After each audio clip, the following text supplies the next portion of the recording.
is Stan Hustad, your marketing life coach, and welcome to the program, The Marketing Life. Last week we talked about dead tree marketing is dead. Could it be that your marketing is nothing but a dead tree? If you didn't see that program, perhaps you want to go back and take a look and a listen, because you know what? As we start off the new year, we're going to have to do a lot of things very differently. So I got off to a fast start, so I'm going to start the program today by just kind of sitting down and giving a little reflection to you. One of the gentlemen that I mentioned when it comes to dead tree marketing is dead is a gentleman named Seth Godin. Seth Godin. I appreciate the contributions he's made. Books like Permission Marketing, Purple Cow, all of that good stuff to help us better understand the world of marketing ourselves and marketing our businesses. The other day, Seth in his blog wrote this, and could I just share this with you in a moment of reflection, because it's what we're talking about. It's about all you've got. All your brand has got, all any of us have are the memories and expectations and changes that we've left with others. It's so easy to get hung up on the itinerary, the features and the specs, but that's not real. You see, really, it's actually pretty fuzzy stuff. The concrete impact of our lives and our work is the mark you make on other people. It might be a product you make, or the way you look someone in the eye. It might be a powerful experience. It might be a trip you had with your dad, or the way you keep a promise. The experiences you create are the moments that define you. We'll miss you when you're gone because we will always remember the mark you made on us. I oftentimes encourage people to press toward the mark. There's a sign on most squash courts encouraging players to wear only sneakers with non-marking soles. Well, I'm not so sure there is such a thing. If you're going to do anything worthy, you're going to leave a mark. That's right. And that's what we're here today, to talk about making your mark by living the marketing life, which is how you live, how you perform at your best, how you serve others, indeed, how you treat others. And we're going to have some fun today by talking about marketing lessons from the movies, right here on The Marketing Life. I'm so thankful for you. And one of the best ways to live a marketing life and to make your mark when it comes to marketing is to simply learn that simple lesson. Always say please and always say thank you. So I'm thankful to you, for many of you are spreading the word about our new program and letting people know all about it. And I thank you for your time in paying attention to some of the lessons we are trying to learn together and perhaps share with one another. I also want to thank you who are members of the National Association of Insurance and Financial Advisors, and I'm thankful to Diane Powers, who's leading the way and providing all kinds of good resources for you as a member of NAFA in how you can do just exactly what we're talking about, how you can live well and how you can market yourself and your business and grow your business. And she has been so kind to make sure that you are made aware of our Marketing Life Coach programs. Well, over the holiday time, many of us took time to go to the movies. It's one of the big movie times of the year. Obviously, there are the summer movies, but the holiday movies are the time to, while you're taking a little time off, to go with the family and see a movie. Well, I saw a couple, maybe 3 movies, I guess, over the holiday time, and I always enjoy going to a good movie because we can learn a lot of lessons from the movies. And I want to tell you a little bit about a movie that I saw, and I'm going to encourage you to see. It's simply called this. You've seen it advertised. It's called The King's Speech. The King's Speech, and it stands. Colin Firth leads the way with a star crew, and we're going to give you some marketing lessons that I learned and you can learn from the movie The King's Speech.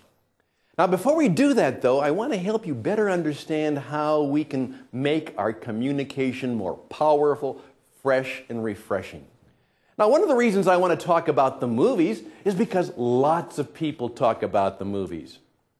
Now, many of you who are in the financial services, you talk about things, annuities, insurance, investments, and you use terms that many people don't understand.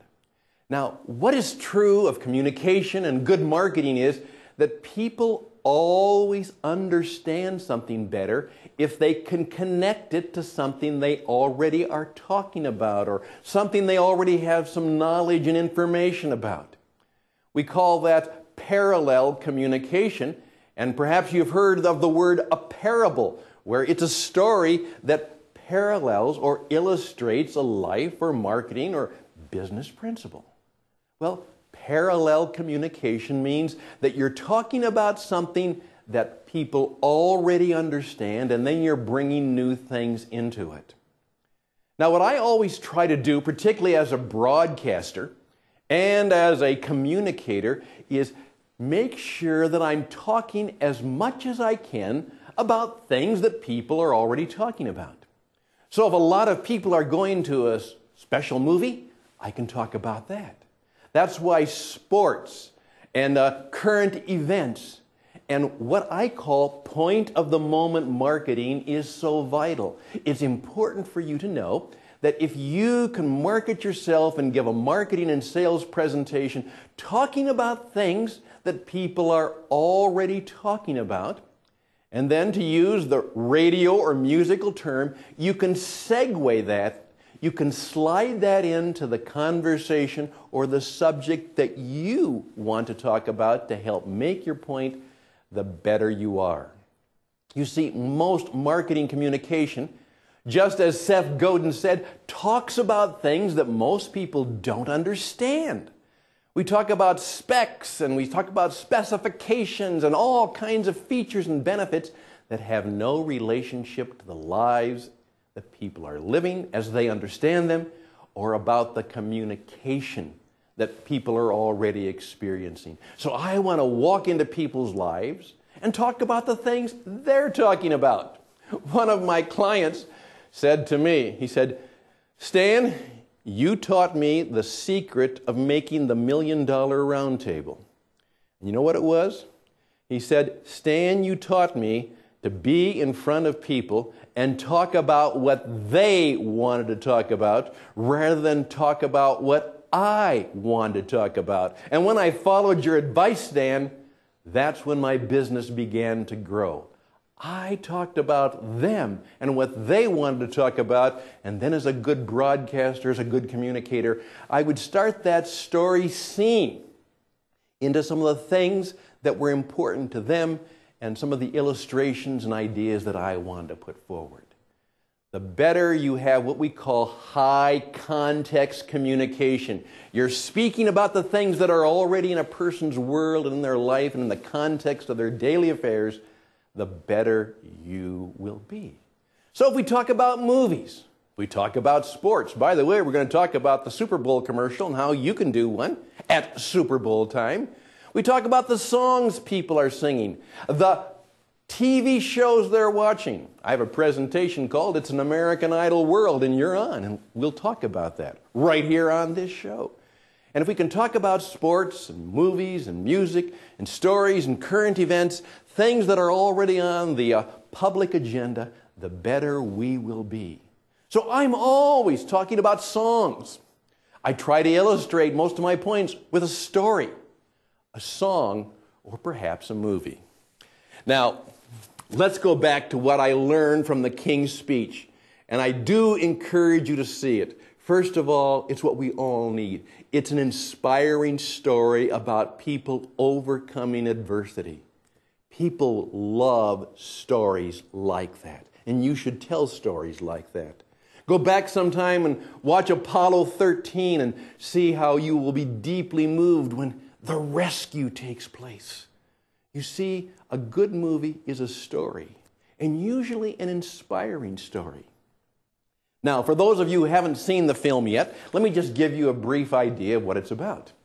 It's about the King of England, the to-be King of England. Now, if you know a little bit of the history, the present Queen of England, Queen Elizabeth, Her father was King George VI, but his real name was Albert. It turns out the name George, as you will discover, is merely a stage name.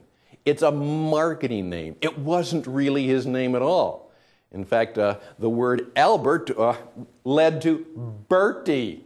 But can you imagine a king called Bertie? But that's the name his family and friends had for him. Now, through a variety of fears and difficulties in his life, he was a terrible stammerer or stutterer. And if any of you have ever been plagued with that or know someone who has, you know the deep humiliation and embarrassment.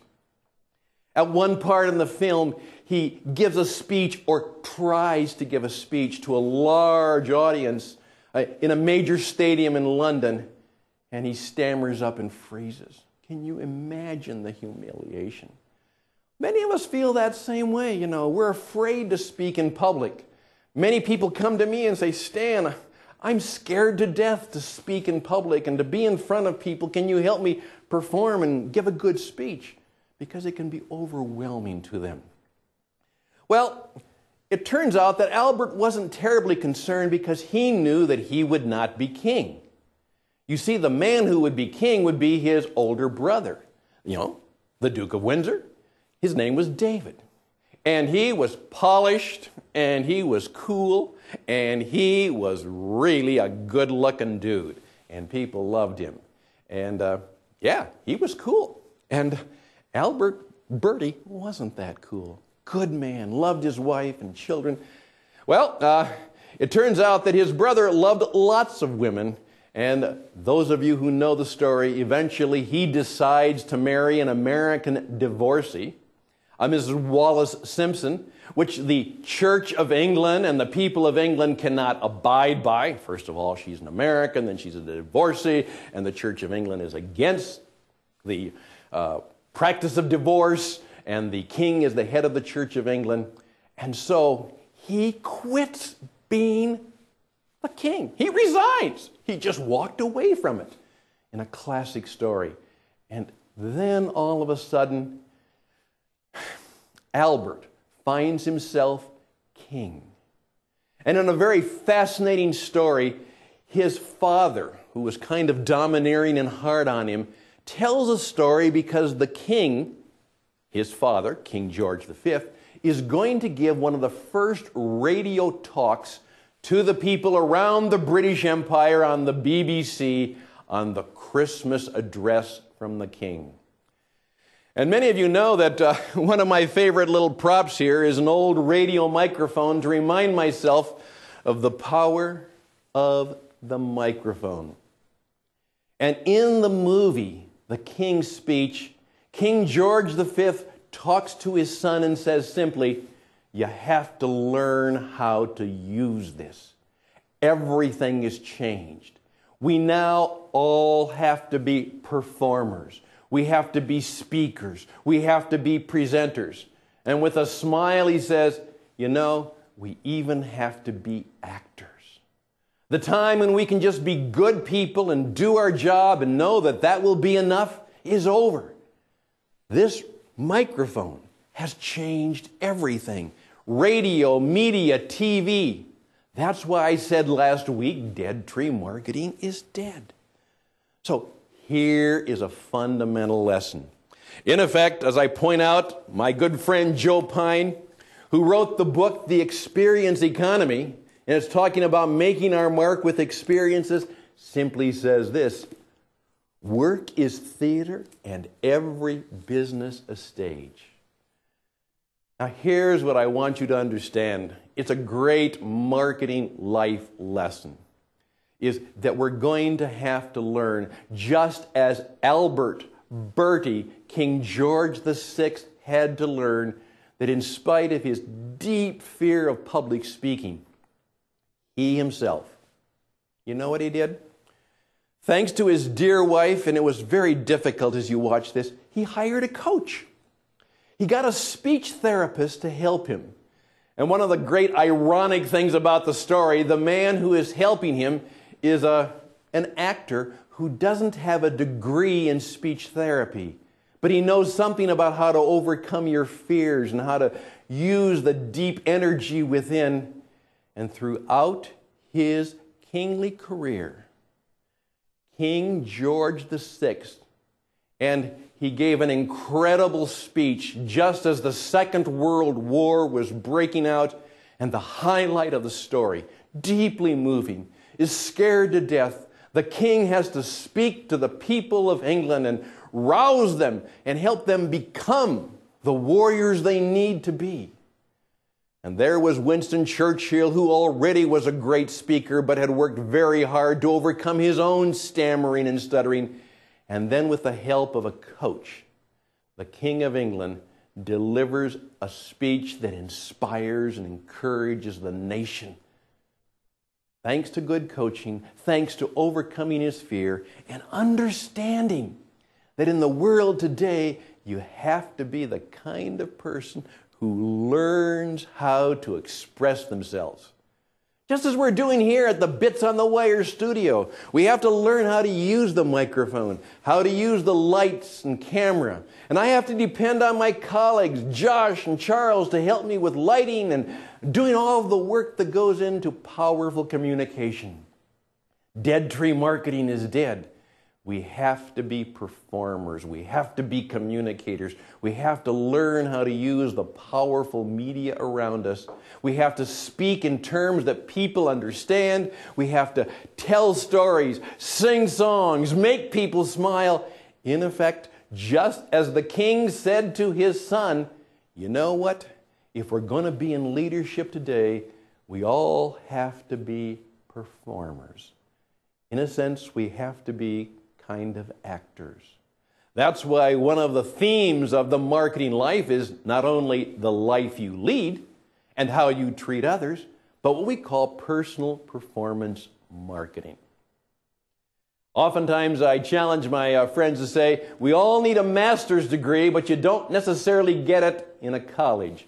We need a mastery in self-expression. Something like Toastmasters, something like coaching, bringing people into your life so that you can learn how to use speaking in the subjects and in the subjects that are interesting to people at that time. From the movies, from the music, from the television, from the culture. Speaking about things that people already know about and then connecting that to the lessons and presentations you're making. Learning how to use the media and to use it well. But the final lesson was, do you know why the King of England, even though he had a difficult time, why it was so hard for him? And it was hard for him all his life. In fact, Lionel, his speech coach, hung on with him all his life and was there for every speech he had to give for the rest of his life, encouraging him, inspiring him, instructing him, telling him that he could do it. And that's what it takes.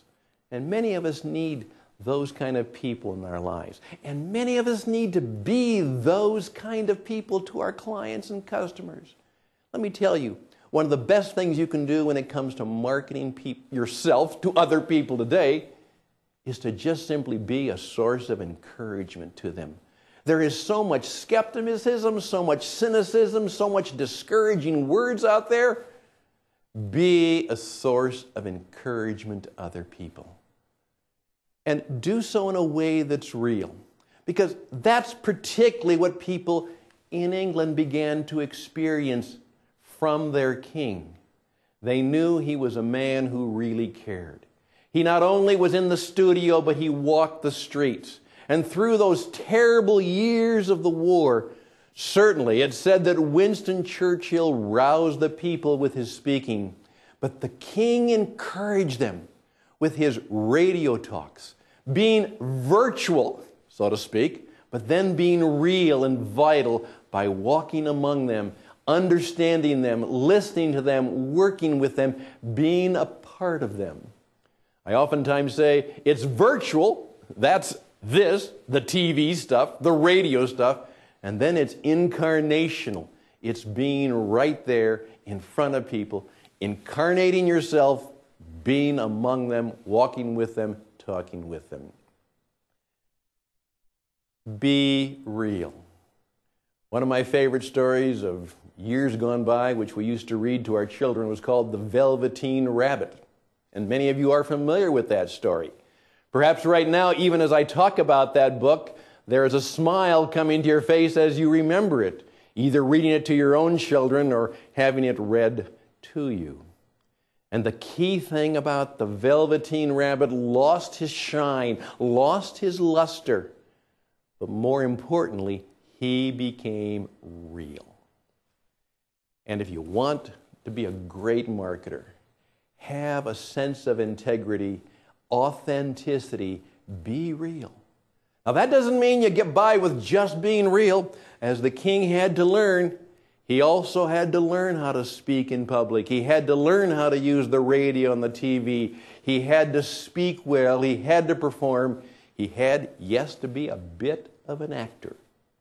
And so do you. So my challenge to you, why don't you find out how we can help you? You can reach me at stan@marketinglifecoach.com. That's stan@marketinglifecoach.com. And I'd love to hear from you. What are some of the things you would like to learn? Some of the things you would like to know about marketing you, about using the media, about being really good at performance marketing so that it's fun and effective and powerful and even inexpensive. You see, that's what I really would like to do. Talk about what you want to talk about. So I'd love to hear from you. Please recommend us to others. We'll be talking about recommendations sometime. Please let other people know about us. And please talk back to us. Shout back. Again, I'm Stan at marketinglifecoach.com. And we'll be here to teach you more about songs and stories and movies and marketing, because you truly make the difference. And your life is what counts. How you work and perform and treat others will make you marketers of the first order. Kingly marketers, marketers who perform at their best and make their mark in the lives of people they care about and connect with. May it go well with you. And as every actor hears and knows the words, as you go out into life, break a leg. I'm Stan Hustad, the Marketing Life Coach for The Marketing Life, wishing you best and blessings. Until next week, bye for now.